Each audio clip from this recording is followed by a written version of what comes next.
ফাইনালের আগে স্পেন শিবিরে দুশ্চিন্তা, অনুশীলনে নেই ইয়ামাল। বিশ্বকাপ ফাইনালের আগে স্পেন শিবিরে দেখা দিয়েছে নতুন উদ্বেগ।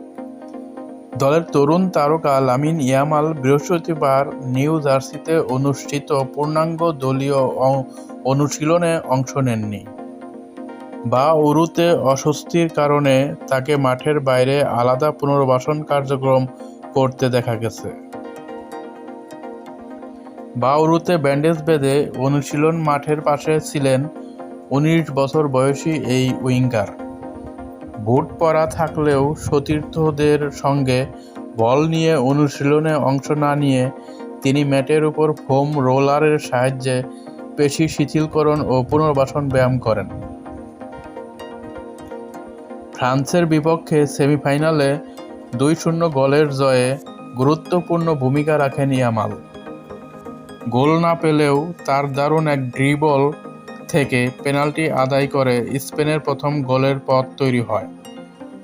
পুরো ম্যাচ জুড়ে ফরাসি রক্ষণভাগকে ব্যস্ত রাখেন বার্সেলোনার এই তারকা। তবে সেই ম্যাচের শেষ দিকে বাউরুতে অস্বস্তি অনুভব করেন ইয়ামাল। হোটেলে ফেরার পরই তার চিকিৎসা শুরু করেন দলের ফিজিওথেরাপিস্টরা। এরপর থেকেই তার শারীরিক অবস্থা নিয়ে সতর্ক অবস্থানে রয়েছে স্পেনের মেডিকেল টিম। শুধু ইয়ামালই নন, ফ্রান্সের বিপক্ষে ম্যাচসেরা পারফরম্যান্স করা ডান ব্যাক পেদ্রো পোরোকেও আলাদা অনুশীলন করতে দেখা গেছে। যদিও স্প্যানিশ কোচিং স্টাফ জানিয়েছে দুজনের অবস্থায় নিয়মিত পর্যবেক্ষণে রাখা হয়েছে। স্পেনের প্রধান coach Luis de la Fuente এবং তার মেডিকেল টিম আশাবাদী ফাইনালের আগেই ইয়ামাল ও পোরো পুরোপুরি সুস্থ হয়ে উঠবেন।